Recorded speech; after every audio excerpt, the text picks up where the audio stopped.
Hello guys, welcome to Pakistani real reaction. तो कैसे हैं आप सब? उम्मीद है आप सब बढ़िया होंगे। मेरा नाम है मुदस्सिर। मैं हूं बशर। अभी तक भारत बांग्लादेश पर, अजरबैजान पर, पाकिस्तान पर और तुर्की पर पंगे ले रहा था। उनको मतलब हर तरह से उनको बाइकआउट कर रहा था। लेकिन लोग बात कर रहे थे इंडिया में भी, पाकिस्तान में भी, कि भाई चाइना पे भारत कुछ नहीं करता। हाँ। चाइना इतना कुछ नाम भी उसने चेंज किए हैं, भारत उसके ऊपर कुछ नहीं कर रहा। और भाई मतलब इन और देशों के ऊपर लगा। तो भारत ने बोला चाइना हो या चाइना का बाप हो, हम किसी को भी नहीं छोड़ने वाले। बिल्कुल। चाइना की ताइवान के ऊपर सबसे बड़ा मास्टर स्ट्रोक जयशंकर ने आज खेल लिया और उसकी भाड़ में गई वन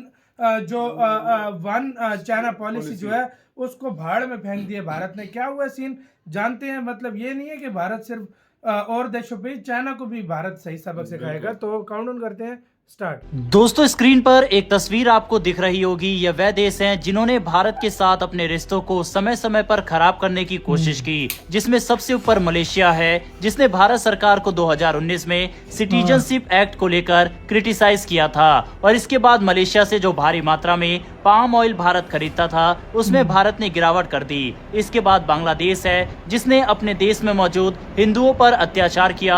और चीन में जाकर मोहम्मद यूनिस ने भारत के नॉर्थ ईस्ट को लेकर विवादित टिप्पणी की। इसके बाद भारत की तरफ से बांग्लादेश को दी जाने वाली कई सुविधाओं को कैंसिल कर दिया गया। साथ ही कई सामानों पर बैन लगाने के अलावा बांग्लादेश की सबसे बड़ी इंडस्ट्री टेक्सटाइल इंडस्ट्री पर भी भारत ने बड़ा प्रहार किया।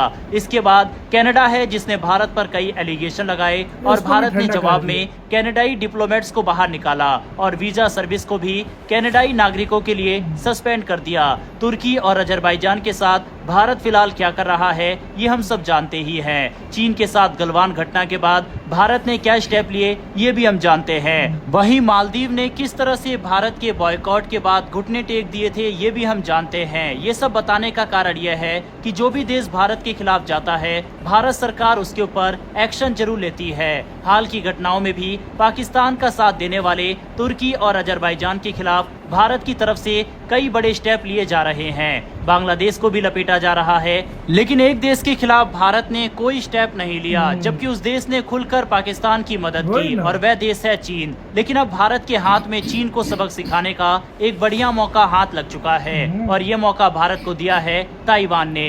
ताइवान ने भारत से एक रिक्वेस्ट की है। अगर भारत ये रिक्वेस्ट मान जाता है तो चीन के लिए यह एक बड़ा झटका होने वाला है। दरअसल 9 मई 2025 पंजाब के होशियारपुर जिले में एक चाइनीज PL-15E मिसाइल लगभग पूरी तरह सुरक्षित हालत में बरामद हुई। ये मिसाइल पाकिस्तान की तरफ से इंडियन एयरफोर्स को निशाना बनाने के लिए दागी गई थी, लेकिन ये ना तो फटी और ना ही पूरी दूरी तय कर पाई। इस मिसाइल की खास बात यह है कि ये चाइना की सबसे एडवांस एयर टू एयर मिसाइलों में से एक है। इसमें I saw radar Sikar, dual pulse rocket motor और दो तरफा डाटा लिंक जो इसे हवा में दुश्मन की विमान को ट्रैक और मार गिराने की जबरदस्त क्षमता देती है। लेकिन अब जब ये मिसाइल भारत के पास है तो इसके पूरे सिस्टम का अध्ययन किया जा सकता है और यही बात दुनिया की बड़ी ताकतों को इसमें रुचि लेने पर मजबूर कर रही है। इस मिसाइल की रिकवरी के बाद सबसे पहले 5 आईज देशों ने भारत से संपर्क किया। ये 5 देश है अमेरिका, ब्रिटेन, कनाडा, ऑस्ट्रेलिया और न्यूजीलैंड। इन देशों के साथ साथ जापान और फ्रांस ने भी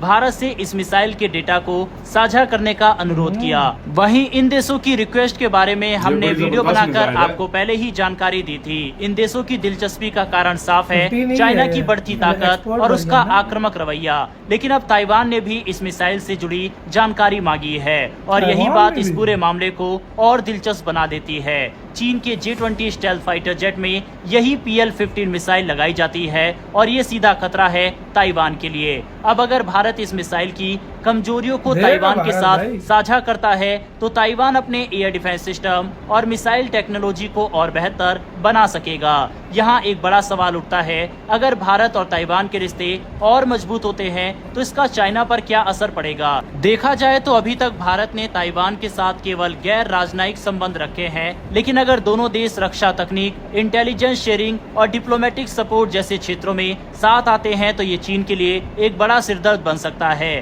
ताइवान को भारत से मिसाइल डाटा मिलने का मतलब है चीन की एडवांस टेक्नोलॉजी भारत और उसके दोस्तों के निशाने पर है। चीन हमेशा से चाहता है कि उसके आसपास के देश उसके दबाव में रहे। पाकिस्तान को हथियार देकर भारत को घेरने की कोशिश हो या फिर ताइवान को धमकाने की नीति, चीन अपनी रणनीति साफ रखता है। लेकिन अगर भारत अब ताइवान के साथ खुलकर खड़ा होता है तो इससे चीन की दो तरफा घेराबंदी हो सकती है। एक तरफ पूर्व में ताइवान और दूसरी ओर पश्चिम में भारत, दोनों चीन को रणनीतिक रूप से घेर सकते हैं। हालांकि सवाल उठता है कि क्या भारत ओपनली ताइवान का साथ देगा। देखिए, भारत अब पहले जैसा नहीं रहा। सेल्फ रिलायंट इंडिया और एक्ट ईस्ट पॉलिसी के तहत भारत अब अपनी बात खुलकर कहता है। हाल ही में भारत ने साउथ चाइना सी में फ्रीडम ऑफ नेविगेशन को भी समर्थन दिया। इसके अलावा फिलीपींस को ब्रह्मोस सप्लाई की और अब आकाश मिसाइल सिस्टम भी देने वाला है। वियतनाम के साथ भी भारत खुलकर खड़ा है और जिस तरह से भारत इस समय खुलकर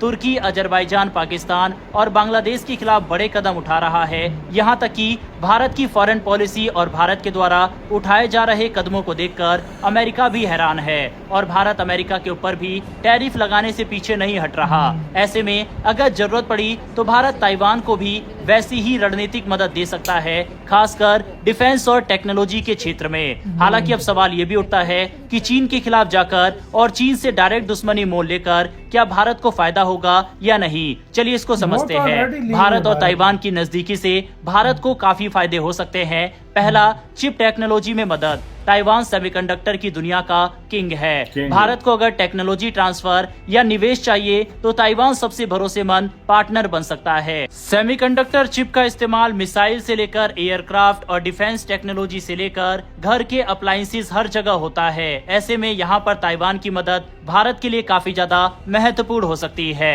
दूसरा, डिफेंस इंटेलिजेंस शेयरिंग। चीन की तकनीक को समझने में ताइवान की मदद भारत के लिए सोने पे सुहागा होगा।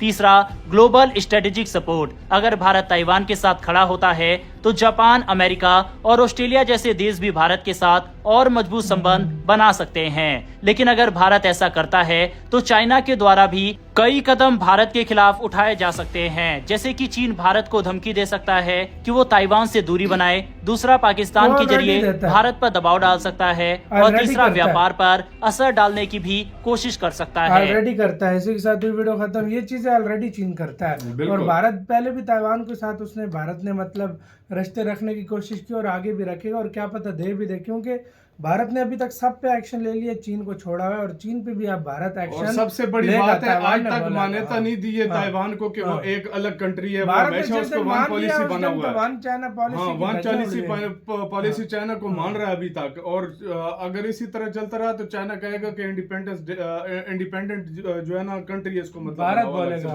भारत बोल देगा। और भाई भारत ये साझा भी करेगा टेक्नोलॉजी, लेके ले लो, कुछ भी कर सकता है भारत की जो गेम है वो आप पता है फिर किस लेवल की। वाकई में सही। भारत डरता मरता नहीं है, सीधी बात है। अमेरिका के जिसने टैरिफ ठोक दिए, चाइना कौन सी